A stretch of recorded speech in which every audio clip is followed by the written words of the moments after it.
Most of you have probably noticed that food trends change over time.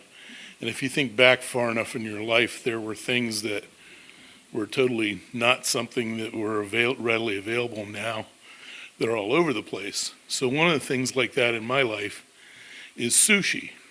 When I was growing up, I never heard of sushi. I was probably out of college and into law school before I even tried it.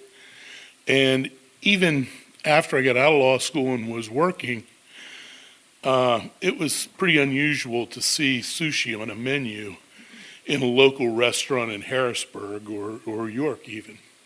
So I hadn't had a lot of experience with sushi.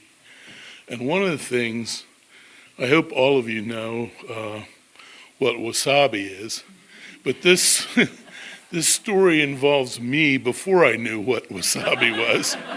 So you can probably see where it's going. But when I was working as a lawyer, we recruited new lawyers by hiring them as law clerks in the summer between their second and third year in law school. And we had them do research and writing and go with us to some legal stuff and generally try to pick the best ones and offer them full-time jobs the next year after they graduated. So I was in charge of that program for a few years, and one year in particular, the managing partner gave me marching orders to try to make our clerk hiring more diverse, which I guess would be illegal now, but I was sent out to try to find people who were not WASPs who went to Dickinson Law School, which was most of our law firm. I went to Pitt Law School, so I was kind of considered on an ethnic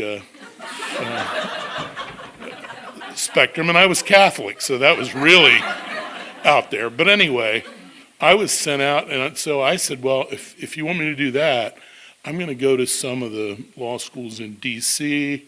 and Virginia and elsewhere and try to find some, minority candidates, to be frank.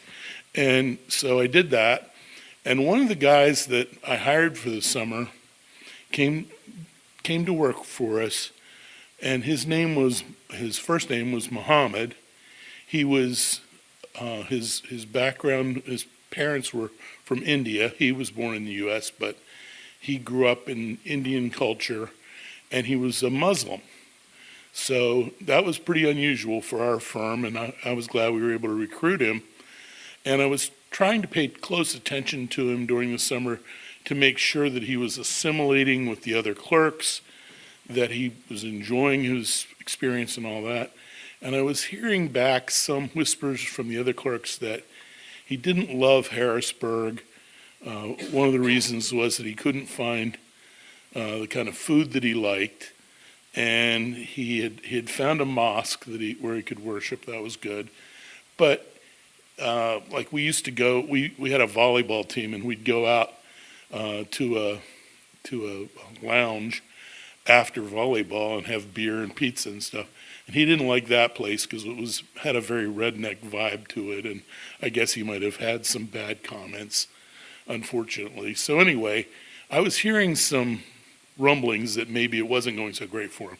So I thought, I'm going to make sure I take him with me when I get to go to Philly, because I had a case going on in Philly, and it was one where I got to sit in these depositions, and I didn't have to do much because my client was just kind of a marginal player in this construction project that was the subject of the litigation. So I looked, and I had a deposition coming up in that case at a really big firm in Philly on Walnut Street downtown. And I thought, I'm taking Muhammad with me, and he can watch the deposition. The other good thing was, in that case, there were two big law firms involved, and the two lawyers that were representing opposite sides always got in an argument and fought with each other during the depositions and yelled and threatened to walk out or did walk out and things like that. So I thought it'd be entertaining for him to watch that. And we'd also get to experience going to Philadelphia and having lunch somewhere at whatever, some kind of good ethnic food. So as we're driving down to Philly, I said, by the way, Muhammad, I'm going to put you in charge of figuring out where we go to lunch, whatever you want. We can go anywhere. We're on the client's, expenses here. So, pick a restaurant that you want to go to and we'll go.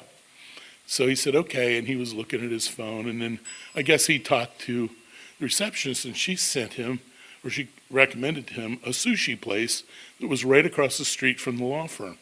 So we went there at lunchtime. We ordered sushi. I had had sushi maybe 3 or 4 times in my life, but I was playing it like I knew exactly what I was doing. I get this tray of sushi in front of me, and I saw at the end of the tray there was this little cup with a ball of green something in it. And I knew from experience of eating at fancy restaurants with my father-in-law that fancy restaurants often serve sorbet as a palate cleanser between courses. So I naturally looked at this and said, oh, that's lime sorbet.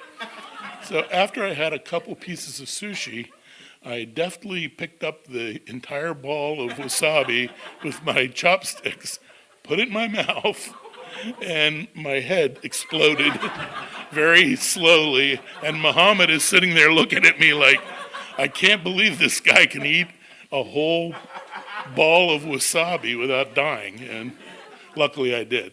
So that was it.